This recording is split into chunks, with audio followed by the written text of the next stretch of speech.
When I first started wrestling, the idea was, well, why don't you call yourself Rocky Maivia? Out of respect for your dad, Rocky Johnson, and your grandfather, Peter Maivia.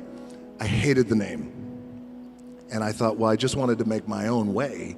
And I wanted to be independent. I love my family, but I don't want to do it like that because it feels like I'm trying to leverage their fame.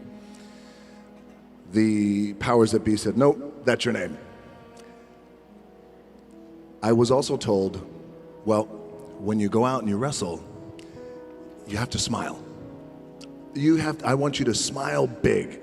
This is in the WWE. Why are you smiling if you don't beat people up? Well, the idea was I was a rookie in the wrestling business. I was what's called, the wrestling business is a term called babyface, which is a good guy. I was being groomed as a good guy wrestler. Young, the idea was you're grateful for the opportunity, so when you go out there, I want you to smile. You can't smile enough. And I thought, well, what if I lose? No. Yes, exactly. Yeah. Still got to smile. And Yeah. it just didn't feel right. That didn't sit right with me. So a few months later, the company made me the Intercontinental Champion. And then a month later, we go into the annual biggest event. It's like the Super Bowl of wrestling, WrestleMania, and it was WrestleMania 13. By the time I got to Chicago, WrestleMania, 16,000 people in the middle of the ring. When I was in the ring, and I'm supposed to be a good guy, and you're supposed to cheer me, 16,000 people were chanting, "Rocky sucks." Thank you for laughing, a few of you. But it was... Can you hear the word sucks clearly when you're on the mat? Rocky sucks. Yes. Yeah, Rocky sucks. There's a reverb that happens in the arena. And when in unison, not one person, you suck. Yeah. 16,000.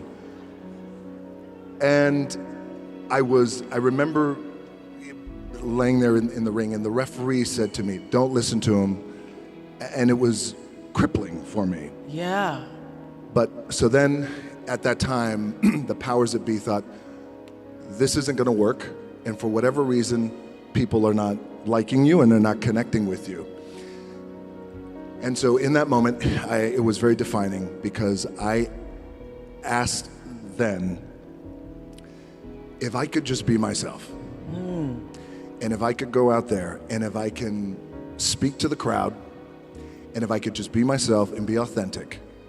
And if I don't want to smile, I don't smile. If I want to laugh, I laugh. If I want to sing, I sing. Whatever it is, I just want to be me. Can I have that for 1 minute of live TV time? Powers that be at that time, Vince McMahon said, you got it. So on Raw, live TV, I grabbed a microphone and I said, I may be a lot of things, but sucks isn't one of them. And I said something to the effect of, basically, it's not a this thing, it's not a that thing, it's a me being myself thing. And before you know it, I guess the moral of the story is the importance and the power of finding your identity and being true to who you are. Even in that wild world of pro wrestling, it still applies to everyone in the room, and how powerful that could be, because it was a true shift and click moment. And I never looked back, and I became, fortunately, the biggest draw that the business has ever seen. Wow. And isn't that the moment, really, that particular moment, the you suck moment, turned into the moment of you becoming The Rock and no longer Rocky? Correct. Yeah. Yes. So that's when it was Rocky Maivia, and I said, you know what? I'm not going to be called that. We're going to shorten it. I'll be called The Rock. And here we go. It's working for you. It's working. So even now, with all of the success, you still see every opportunity as kind of a crack in the wall. Tell us what that means for you. I do. So what that means is I still see every opportunity that I have as like a little crack in the wall, a little scratch. And it's almost as if like every opportunity the scratch represents every opportunity. Therefore, the success on the other side of the scratch is the light.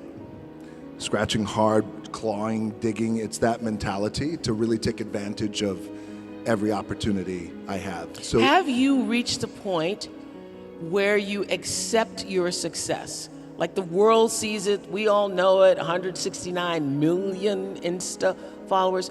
Have you accepted it? Do you believe it? Have you owned it for yourself? I have today, yes. And not, no, well, but in this, yes, this time in my life. Yeah. Yes, because there was a time where I wasn't quite too sure if I was confident enough as to the why and why it was happening and what am I doing, because it wasn't very systematic. It's not like I had a big blueprint, because there really wasn't a blueprint for me to follow when I came from wrestling to Hollywood. There wasn't oh, look, just do it like that other black Samoan guy did it.